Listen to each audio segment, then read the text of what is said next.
Good afternoon, everyone. My name is Karthik. I'm with a firm called Reem. We advise on M&A transactions in the sector. So we have an amazing panel, people with a lot of diverse interests and background here. So hopefully we'll do justice to what we intend to cover today, and definitely will be an interesting discussion. Maybe if I could ask the panelists just to quickly go around and introduce themselves. Yansh, maybe you. Hi, I'm Nehansh. I lead the Corp Dev for Crafton India. Have been with Crafton for about 2.5 years, and prior to that, have a background in investing and investment banking, primarily in the fintech space.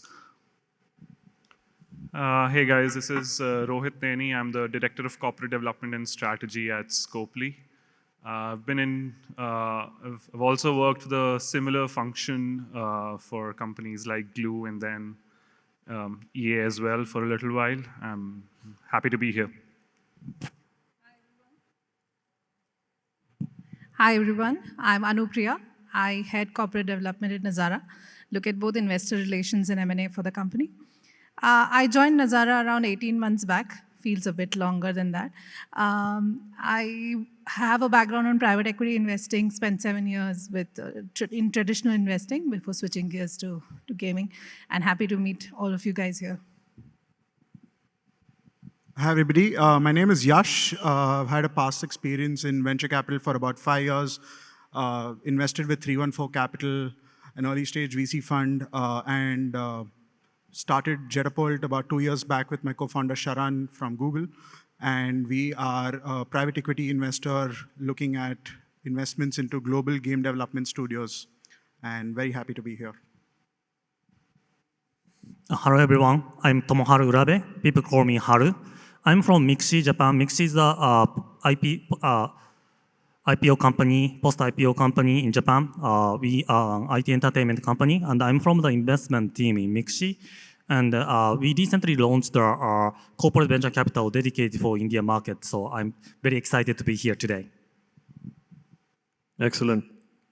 Maybe we can start with just getting some inputs on what the panelists believe are the state of the global gaming market. If we could, maybe Rohit, you want to start with some perspective on what you're seeing given Scopely's position in the market.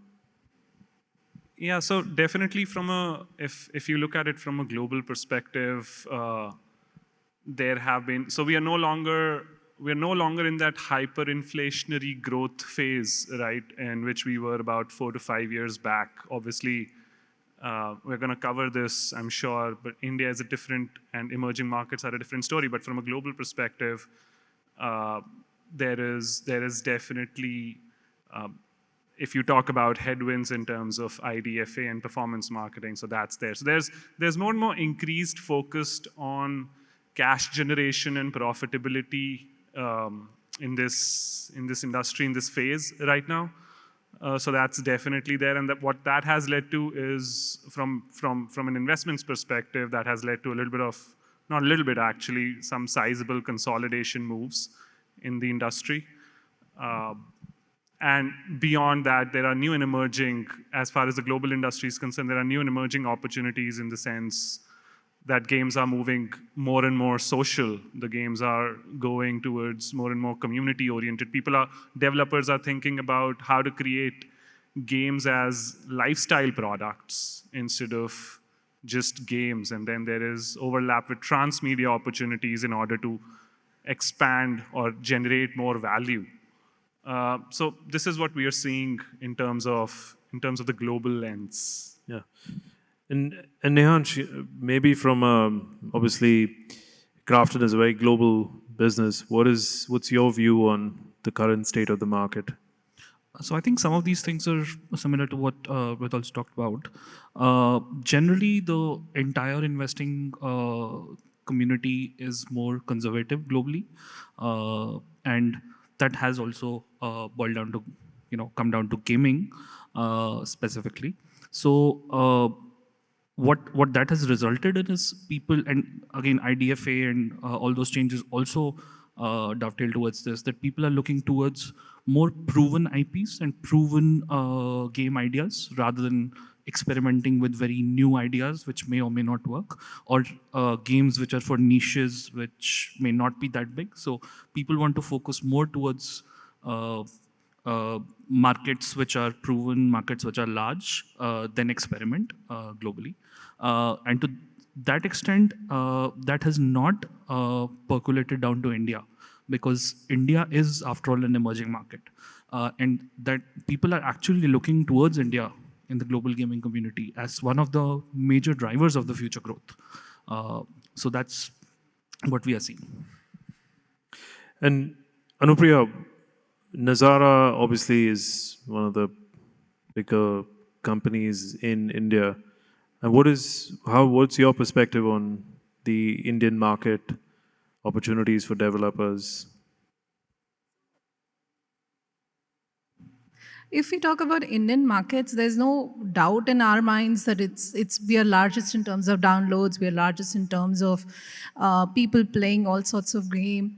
The engagement is through the roof. The only thing that is a little bit of a deterrent from Indian perspective is the monetization. Especially the CPMs are low. There is a challenge for monetization. What is encouraging is that certain business models find food, right? Krafton being an example, how monetization, because of high engagement, monetization has followed.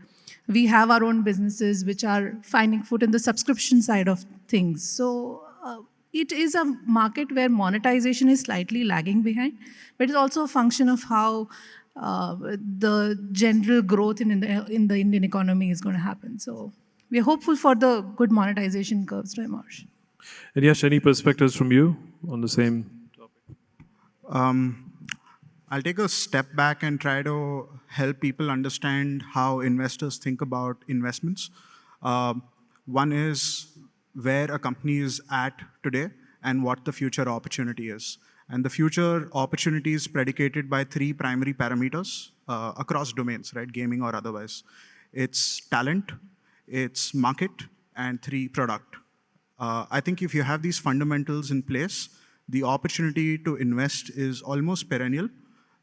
It's about what you do with the investment and how you tactically utilize money to make the right choices based on how the market is dictating what you really need to do. And based on that, I think I'm always bullish about investments, but these are the parameters with which I look at different elements of an opportunity before making a choice. And Harusan, you've just set up a corporate VC, or Mixi has set up a corporate VC focused on India. What attracted you in terms of opportunities here, and what are the things that you've seen in Japan that you think might be applicable here in India as you start evaluating investment opportunities? Okay. I'm in the investment team Mixi, and I've been talking with my counterparts from the global gaming VCs. Well, needless to say, I think a couple of years ago was a little overhyped about the gaming and the market. If you remember that, valuation is so high. Everyone's talking about metaverse and Web3 GameFi. But lately, that I think we had a step back, and we now think about what's next for the gaming. Then I realize quite a number of investors are now talking about emerging markets more and more. Even Mixi, when we discussed about the corporate venture capital, our initial step was, okay, let's make the corporate venture capital outside Japan. Because we don't expect, Japan's a great market with the great library IPs, anime IPs, and the gaming market. But it's a mature market, so we don't expect the consumer spending the market would grow that much in Japan. So we seek the opportunities outside Japan naturally. Then we decided to go with the emerging market, and India was the most lucrative market among the emerging markets. That's how I thought. That's why we decided to start this corporate venture capital for India market. Excellent. So, maybe just a question. When we talk about gaming, we always think about studios. Do all of you look at gaming as that, or is it broader interactive entertainment? Because when you talk to let's say a Netflix, they look at gaming as a competitor. So similarly, when we talk gaming, are we talking about a broader opportunity here, or are we talking about studios? How do you all look at it? So I think we definitely look at gaming as part of a larger interactive entertainment space. Our biggest strength is obviously gaming, so we focus on that. But from an investment perspective, we also look at other types of media entertainment companies. And the chief reason for that, specifically in India, is because Indian gaming market is still in its infancy. So the market is going to expand. Today's gamers and tomorrow's gamers are not going to be the same people. Tomorrow's gamers are going to have a lot of people who are not playing games right now. And you can get hints from their behavior. You can get hints on what they have a propensity to do, what kind of games they would have a propensity to like, with looking at their behavior in the larger interactive media space. And the second biggest aspect is content, right? Content, I think everybody knows that content is completely, transmedia. It's not going to remain limited to one medium, good content. And that's the best kind of IPs that you can have, which is actually across different mediums. So we focus on both these areas and look at investing not just in gaming, but also in the wider media entertainment space. Yeah, I mean, anything to add? Just to add to that, I think I totally agree, because interactive entertainment in general obviously encompasses gaming. Then there is short form video, then there is OTT, and we are seeing a lot of overlap among all these spaces. So for example, Scopely as a company has always been very successful in working with global IPs, for example, and we see the penetration of those IPs across platforms. And then we know how the users engage with that IP. So there's definitely a lot of overlap, and that's where I think there's a lot of value addition still to be garnered. And maybe a question to build on that. Obviously, there's content that can be focused on India itself, or you're building in India for a global audience. Where do you see opportunities, and if there are other pitfalls that developers should be avoiding as they evaluate this? Yeah, and we have experience in that one at Nazara. We believe that India should be building for the world, and why. And it's often frustrating for us as to why there are not more bigger companies emerging out of India. There's no dearth of talent, there's no dearth of capital for people to build games. And we're very hopeful that those times are also coming in. Now, I think what is important to understand is there is when we look at studios who are attractive from investment perspective, right? There are studios which have that right mix of even founders, right? As you think of starting games, there are people who are focused on the creative side of things, there are people who are focused on the business side of things, and they have to be in a marriage together, literally, for the business to succeed. If I build a game which is not interesting, not engaging for the audience, the game will not show any initial traction. At the same time, because the times have changed, capital is a constraint today. You have to grow businesses profitably. It has to be done in a capital efficient way. And hence the need for a person to be in the team who has that business mindset. I think those are the two crucial things which need to be there together, and we've seen examples of that in the past also coming from India, which helps studios scale. I would like to carry on from the notion that you just dropped in, right? I think markets are built when there are a few successes that inculcate global best practices and distribute them in the talent ecosystem. You saw that with EdTech in India.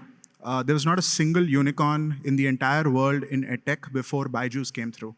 And then you saw the proliferation of quality EdTech companies coming through those branches over a period of time, because we then started having a pool of extremely talented product managers with a focus and specialization on EdTech. And similarly, if you translate that into gaming, right? You've had, of course, Nazara, but I think you need a few more big teams that are building for the world inculcating global best practices and then utilizing that to spread their seeds in the ecosystem. And that's what proliferates the opportunity. And that's what you've seen in even remote, traditionally non-gaming markets like Vietnam, like Turkey. It, of course, is benefited by the government supporting you as well to a large extent. But it's important for some businesses to become extremely successful and that talent to start moving through the ranks and getting trained and understanding what it takes to build for the world. Naru-san, how do you see more opportunities with content being just built for India, or you feel that teams need to be more ambitious in terms of the scope of what they build? Well, if I talk about the status quo, it's obvious that I don't have to highlight that ARP is very low in India. Download is crazy. I mean, if you look at the download figure in the analytics tool, that India always comes on the top, but ARP is not there yet. So it totally makes sense for the developers to target the global audience as of the moment, at the time. Sure. And there's usually, I think Yash, you talked about edtech and how you see one success, and of course you have the talent pool. But if you look at it in a gaming context, you typically have a certain game that's successful in, let's say, the Indian market. When you have evaluated a lot of opportunities, a success of a particular type of game, does that mean that there needs to be others, or should new innovation really be the focus? How do you look at opportunities? So I think many people try to, obviously, many new teams, when they start out and try to understand what game to build, it's very natural to try and gravitate towards a genre which is already proven, right? Where you already know that there are some people who are making money, so there is a market. There's a proven monetization loop that you can, look at every day, so you know that this particular loop will work. But our view is that that is actually the wrong way to go about it, because especially in the Indian market, it's the power law is actually much bigger than in other markets. There's not enough room if you're going to make a very copycat type of a game. There's not too much room for number 2 or number 3, right? So you should focus on certain unique aspects to the game. You can borrow some ideas, but there needs to be something unique about the game. Otherwise, it's very difficult for consumers, because Indian consumers have access to all the best games in the world. They would not play a very copycat type of a game, and even if in some cases people try to copy a game, but or have a very similar game but add Indian elements to it, that's not enough. In our experience, you need to have substantially different mechanics. At least some mechanics needs to be substantially different to make a successful game. And more importantly, to actually monetize. People might actually play and experiment with different games. Indian consumers download a lot of different varieties of games. They're willing to experiment in that aspect, but not in terms of monetization. Then they would very likely pay only for 1 or 2 games in a particular category. Yeah. And any observations, casual segments versus mid-core, the success factors, what you've seen work or otherwise? Yeah, so obviously in mid-core, because ARPUs are a little bit higher, it's more engaging than a casual game. So there's more opportunity to make money from a customer, but it is also tough to build. So for a studio that is starting out, especially if you're building your first game, or even as a team you're building your first game, you need to make sure that you're able to at least cross the first step, which is to develop a casual game or a game which is, which doesn't take too much time to build, and then learn from that experience and build your second game. So the most important thing when you're building your first game is to actually finish it, launch it, make some money off it, and move on to the next game. That's the way you need to think about it. And for that, you should not generally start off with a mid-core game, even though technically you can make more money off it. But your learning needs to come from your first game, and that's why you should start off with an easier game. I'm not saying you should generally start off with a casual game. You can choose your genre. The key factor is it needs to be quick, it needs to take less manpower, the costs of failure need to be lower. Maybe a quick question. You know, obviously we're talking about investments in gaming, and I see a lot of strategic investors here. How should developers be thinking about raising money from a corporate VC? Although, you know, gaming has always seen a very active participation from corporate VCs versus financial investors. And maybe what's the difference? I don't know, Yash, maybe you should start. Sure, thanks. So we are built very differently. Jetapult has a very specific focus.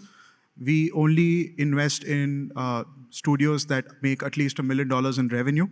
And we are more of an accelerator and a co-founder that does anything and everything beyond what a studio does from a development perspective.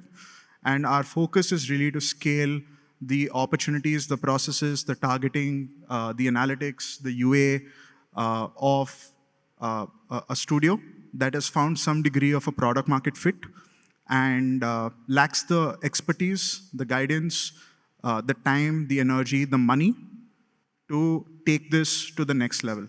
And we work with studios specifically in emerging markets where we feel like a lot of investors are either on the venture side or on the publishing side.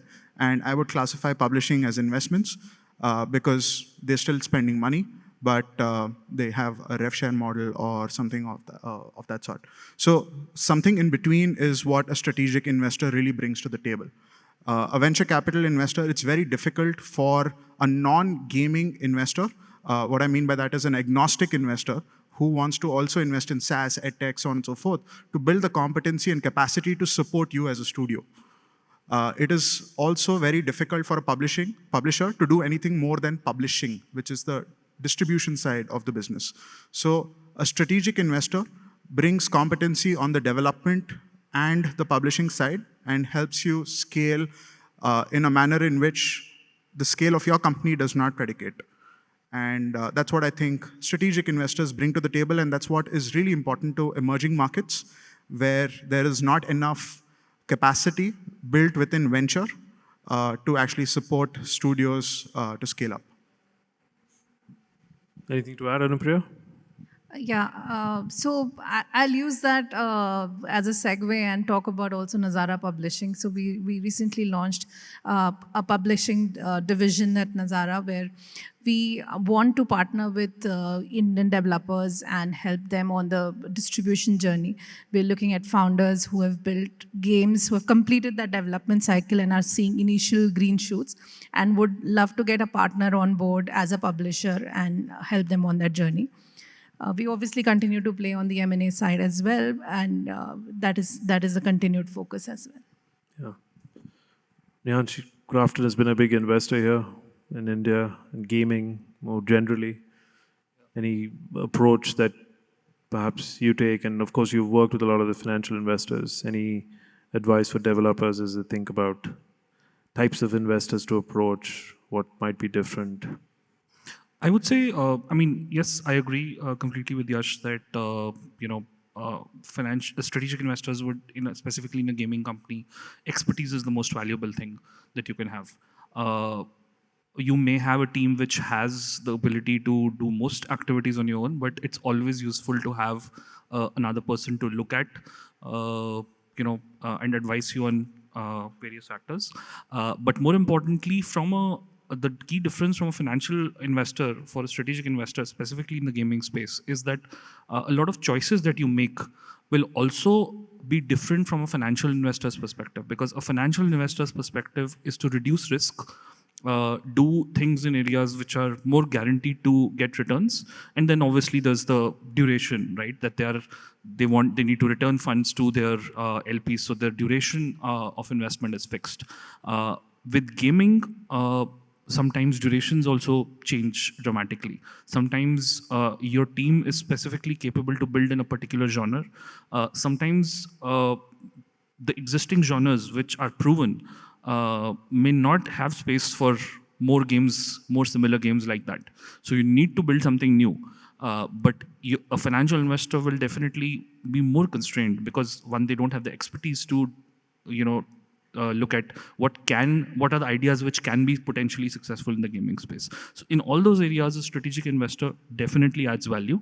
Yeah, that's essentially what our experience has also been, that it's sometimes okay to have a financial investor. The best thing is to have a round where there is a financial investor and a strategic investor. That's the best combination. But in terms of business advice, you should definitely be listening more to a strategic investor than a financial investor. Very good. And Harusan, maybe a question for you, which is,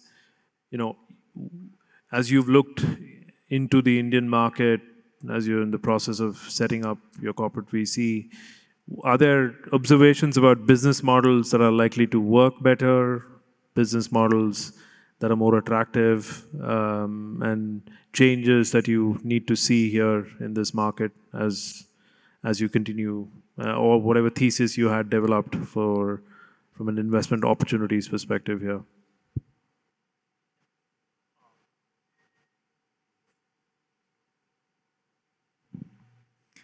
Yeah, I'll talk about Mix's strategic viewpoint on the CVC, setting up CVC here. I mean, when we talk about strategic investors, I think it depends. It totally depends on the company. In our case, that let's say, I mean, Krafton already had a BGMI or PUBG Mobile here. There was big download, and so they brought the business to India market. Then that's how they started, and they started investment. But in Mix's case, that we don't have any operating, we are not publishing any games in India yet. Then bringing the business here, that's what actually we want. That's one approach we can take. But in Mix's case, that we are starting with investment here. We thought that we'd start with investment because we are not very familiar with the India market. So we make the CVC. We make minority investment in the sector we are interested in. That's one of which is the gaming, digital entertainment. Then simultaneously, I'm working on seeking the business development opportunities. So I could bring some business initiatives from Japan to here. That's one way. Or we could seek to work with take a majority stake here in the startups and start to build the business here together. So in the long term, that from the CVC viewpoint, strategic viewpoint, we want to build a business. But at the moment that we are starting with the investment in the as a minority co-investor mostly, then that's where we stand right now. Excellent. And maybe obviously the last few quarters have been challenging generally from a fundraising perspective. Well, it's not sector specific, but more generally what's happening. What's the view of the panelists on the outlook as they look forward? Clearly, gaming has had this unprecedented, decade of growth, which has for the first time turned. So is there more pessimism that one needs to expect, or are we seeing a change? Is there reason to feel better about life? I mean, there's no pessimism. There is definitely optimism, but I mean, something known as cautious optimism, right? Because there's from a global perspective again, there's going to be I'm guessing that there's a consolidation is going to continue happening, but that will depend on that be a very region specific trend. If you're talking about India, there's definitely going to be more venture money going in. But I mean, we also have to look towards or find those trends happening in the underbellies of the system. So, for example, if there's a very recent phenomena which has been happening for a while, but has recently gotten more press around it, which is D2C. So D2C, direct to consumer payments, can actually serve as as a cost optimization or an EBITDA or a cash flow generation mechanism for global companies, whereas for India, it can actually generate new forms of pricing strategy. So it really depends on how you catch those trends and cautiously invest in. But there's going to be a lot of research involved in terms of where you invest as a strategic or even as a financial investor. I'll build on to that actually. I concur with you that it is cautious, and we have to understand that this is an industry which will continue to have headwinds, which are not just funding related. We've seen what happened with Apple IDFA. Things could change with Google as well, as we hear it. There are changes which happened on the GST side for the RNG side of business. So the industry that we operate in will continue to have its own set of challenges. We also feel that it's an opportunity for the right people to shine, because capital is not taken for granted. We need to build businesses which will stand on their own feet today. And that is a good motivator and a challenge for the industry today. And I feel that is an opportunity for India. We are capable of building businesses. We have seen that in other sectors, and it brings a lot of hope to me. I'd like to offer a slightly more nuanced direction towards optimism versus pessimism as an investor. I think in the medium term, for a very large investor, somebody who has to deploy over $100 million or so, it's for the next 2 years, the market predicates slight pessimism for sure. But I think for builders who are starting off today, I would say this market is an extremely optimistic one. It is a market which is smelling a lot of winds of change. It is disrupting very large trends.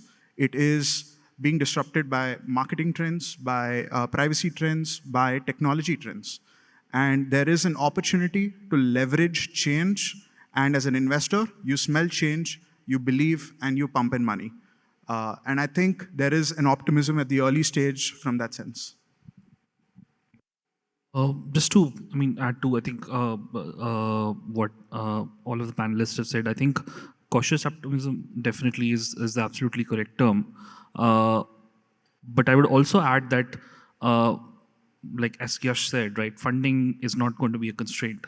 The constraint more is the demand, is the supply side, not the demand side. The demand exists, and that is exemplified for the fact that a lot of global games in India are doing very well. Just the supply is the constraint. And in addition to that, what we have also seen is that people talk about the 2.5 billion Indian gaming industry going to 5, right? We don't think that's the whole story. The real story is also the fact that even people who are not gamers today are going to become gamers at a much faster rate, especially in the younger age group. As the quality of mobiles increases, the ability to purchase data increases, per capita incomes increase. And what our experience in some other global markets was that when per capita incomes increase, initially you are looking at, obviously, when you have very low disposable income, then you look at only the critical parts and the things that are adding the most value to you. But the more disposable income you have, the more comfortable you become in spending in areas where you don't necessarily see immediate value. And that transformation has happened in China. That transformation is also going to happen in India, which is great for the gaming industry. So the opportunity, what we believe in Indian gaming, is actually being underestimated by most reports. So that's the good part. But the bad part is that, or the concern part is the fact that there are challenges to supply, the challenges to people looking at monetization more carefully. This has been something that has happened not just in gaming, but in the wider consumer internet space as well, that because there was a lot of money that was available for fundraising, people focused more on building scale rather than building real positive unit economics and monetization models. And that has happened in gaming as well. Now people are, I think, improving on that front and building more sustainable business models. And that has to happen in gaming as well. for it to go to the next level. Yeah. Maybe building on this, obviously there's been a lot of talk of things like Gen AI and so on. What impact will that have on gaming perspective? But maybe more important, what's the implication for companies setting out in India and developers looking at this? Is this like a leveler? Is this going to increase? How do you guys view it?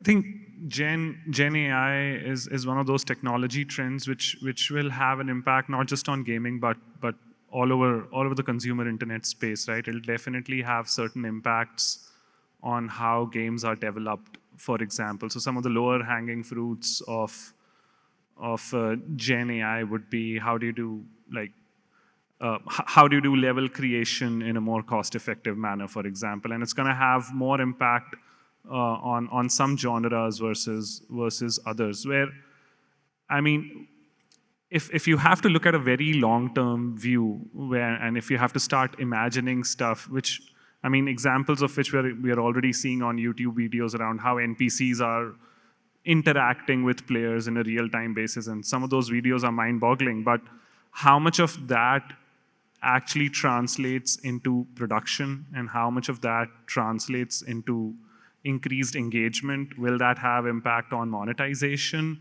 Those are things which a lot of us in these in all the companies actually are researching.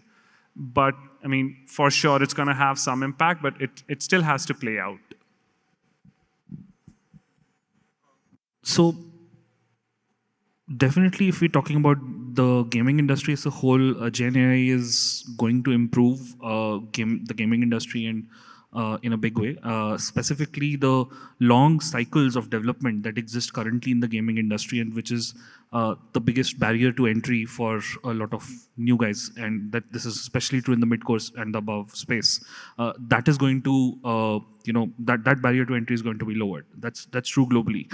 But what our experience has been is that in India, the challenges are a little bit, even the challenges are a little bit different than Gen AI.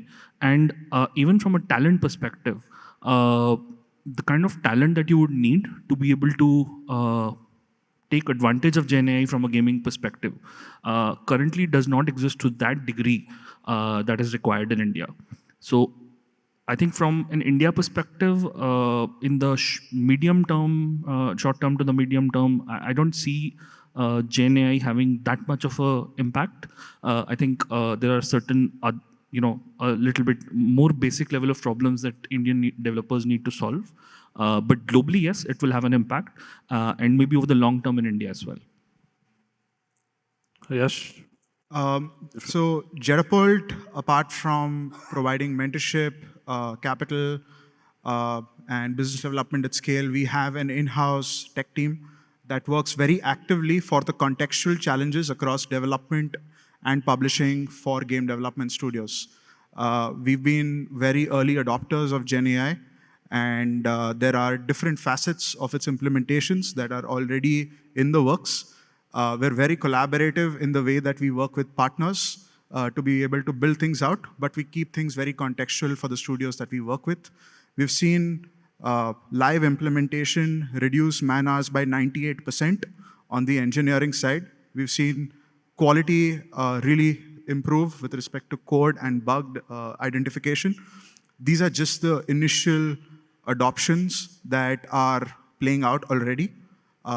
There is a lot more that is going to absolutely take place as data lakes and LLMs around marketing, information and ad spend monetization data starts getting accumulated, and using those pieces of information to make more strategic decisions on an automated basis, on a regularized basis.